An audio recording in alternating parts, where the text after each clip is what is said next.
ఓం నమో భగవతే వాసుదేవాయ. భగవద్గీత 4వ అధ్యాయం, దివ్య జ్ఞానము, 6వ శ్లోకము.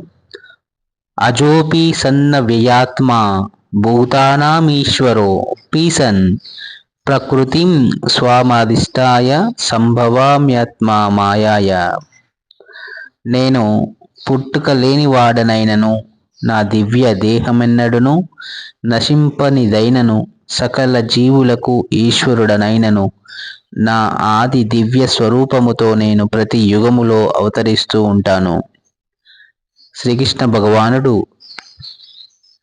తన జన్మ విశేషమును గురించి చెప్తూ ఉన్నాడు. అతడు సాధారణ వ్యక్తికి వలె కనిపించినను, తన అనేకానేక పూర్వపు జన్మలలో జరిగిన విషయములన్నింటినీ గుర్తుంచుకొనును. కానీ సామాన్య మానవుడు కొన్ని గంటలకు పూర్వం తాను చేసిన దానిని కూడా గుర్తుంచుకొనలేడు. ఎవరినైనాను గడిచిన నిన్నటి రోజున సరిగ్గా ఇదే సమయంలో ఏమి చేసితివని అడిగినచో వెంటనే సమాధానమిచ్చుట సామాన్య మానవునకు కష్టమగును. క్రిందటి రోజున అదే సమయముకు తానేమి చేస్తుండెనో గుర్తు చేసుకొనుటకు అతనికి ఎంతగానో ప్రయత్నించవలసి వచ్చును. ఏమైనను కొందరు వ్యక్తులు తామే భగవానులము లేక శ్రీకృష్ణుడనని చెప్పుటకు సాహసిస్తుందురు. కానీ అట్టి అర్ధరహిత వాక్యలచే ఎవరునూ మోసపోరాదు. తరువాత భగవానుడు ఇంకను ఇక్కడ తన ప్రకృతిని అనగా తన దివ్య రూపమును గూర్చి వివరిస్తూ ఉన్నాడు. ప్రకృతి అనగా స్వభావము లేక స్వరూపము. భగవానుడు తాను తన దివ్య దేహముతో అవతరిస్తుందునని చెబుతూ ఉన్నాడు. సామాన్య జీవుడు ఒక దేహము నుండి మరొక దేహముకు మార్పు చెందినట్లుగా భగవానుడు తన దేహమును మార్చుకొనడు.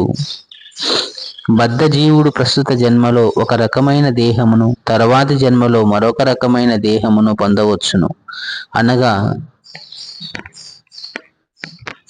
భౌతిక జగత్తులో జీవుడు స్థిరమైన దేహమును కలిగి ఉండడు. అతడు ఒక దేహము నుండి మరొక దేహముకు మార్పు చెందుతూ ఉండును. కానీ భగవానుడు ఎన్నడూనూ అట్లు మార్పు చెందడు. అతడు ఎప్పుడు అవతరించినను తన ఆంతరంగిక శక్తితో తన మూల దివ్య దేహముతోనే అవతరించును. మరో విధముగా చెప్పవలెనైనా వేణువును ధరించిన ద్విభుజములతో తన ఆది దివ్య స్వరూపముతో శ్రీకృష్ణుడు ఈ భౌతిక జగత్తులో అవతరించును. అతడు ఈ భౌతిక జగత్తు కల్మషము చేత ప్రభావితము కానంటి తన దివ్య స్వరూపంతోనే అవతరించును. అతడు జగదీశ్వరుడైనను దివ్య దేహముతో అవతరించినను సామాన్య జీవునికి వలె జన్మను గ్రహిస్తున్నట్లుగా కనిపించును.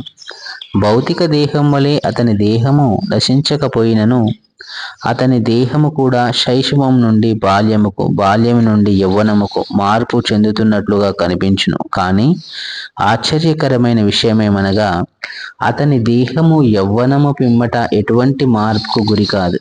కురుక్షేత్ర యుద్ధకాలం నాటికి శ్రీకృష్ణుడు తన గృహములో ఎందరో మనుములను కలిగి ఉండెను.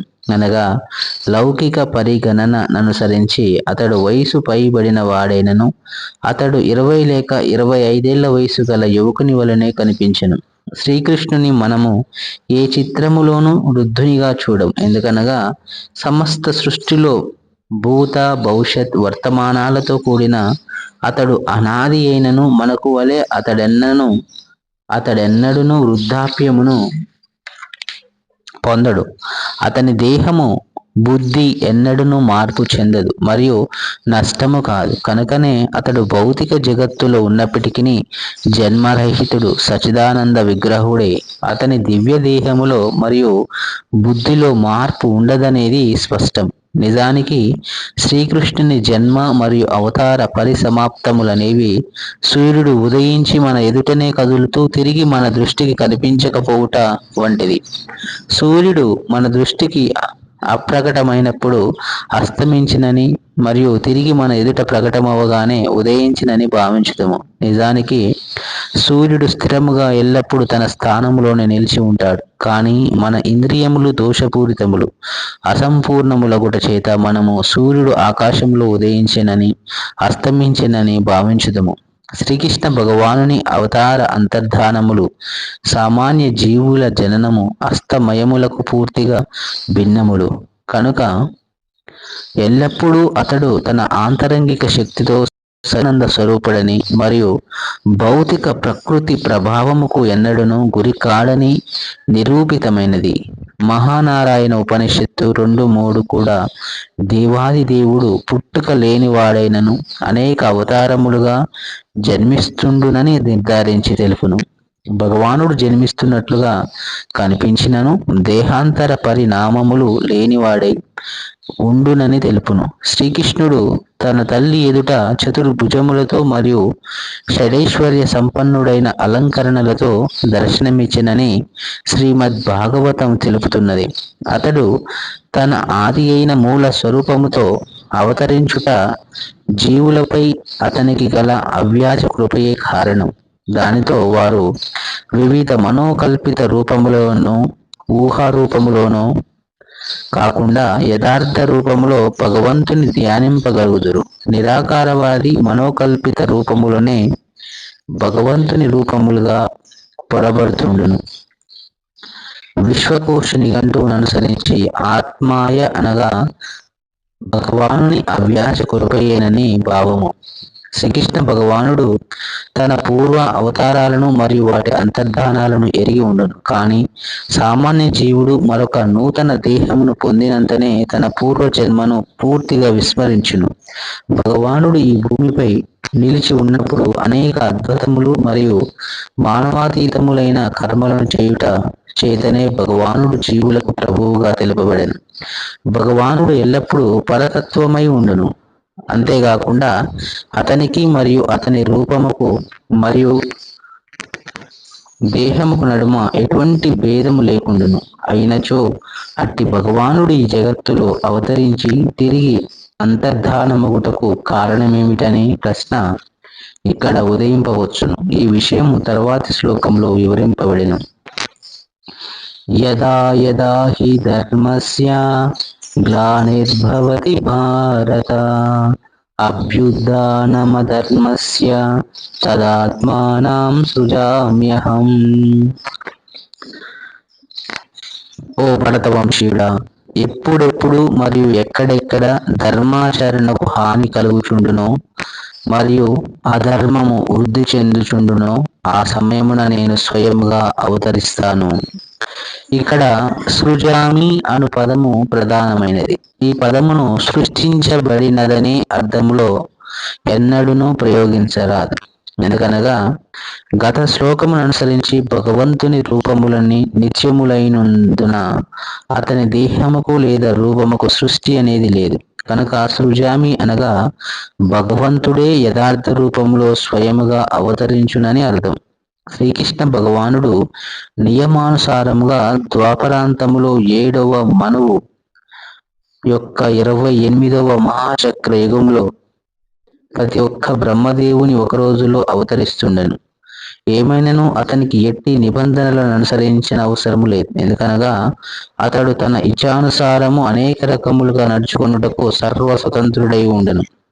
కనుకనే అధర్మము ప్రబలి వాస్తవ ధర్మముకు హాని ఏర్పడినప్పుడు అతడు తన సంకల్పానుసారమే అవతరించును. ధర్మసూత్రములు వేదశాస్త్రములలో వివరింపబడిన అట్టి వేద నియమాచరణకు భంగం ఏర్పడినప్పుడు మానవుడు అధర్మకరుడగును. వేదములోని అట్టి నియమములే భగవత్ శాసనాలుగా శ్రీమద్ భాగవతం 6:3-19 చెప్పబడిన. భగవానుడు మాత్రమే ధర్మ విధానమును రూపొందించగలడు. వేదములు మొదట బ్రహ్మదేవుని హృదయములో స్వయముగా భగవానుని చేత తెలుపబడినవని తెలియను. కనుకనే ధర్మ నియమములు దేవాది దేవుని ప్రత్యక్ష నిర్దేశములు. ధర్మంతు సాక్షాత్ భగవత్ ప్రణీతం. ఈ నియమములన్నీ భగవద్గీత అంతటా స్పష్టముగా సూచించబడినాయి. దేవాది దేవుని అధ్యక్షతన అట్టి నియమములను స్థాపించుటయే వేదముల ఉద్దేశం. భగవద్గీత చివరన తనను శరణవేడుటయే అత్యుత్తమ ధర్మాచరణముగా, అంతకు మించినది మరొకటి లేదని శ్రీకృష్ణ భగవానుడు స్వయంగా ఆదేశించారు. వైదిక నియమములు ఎవరినైనాను భగవంతుని పట్ల పూర్తి శరణాగతికి ప్రేరేపించును.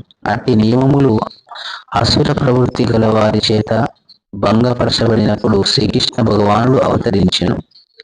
భౌతిక భావన వృద్ధి చెంది లౌకికులు వేద ప్రమాణమును ఇచ్చానుసారంగా వినియోగించినప్పుడు శ్రీకృష్ణుని అవతారమైన బుద్ధ భగవానుడు అవతరించినని శ్రీమద్ భాగవతం నుండి మనము ఎరగగలము.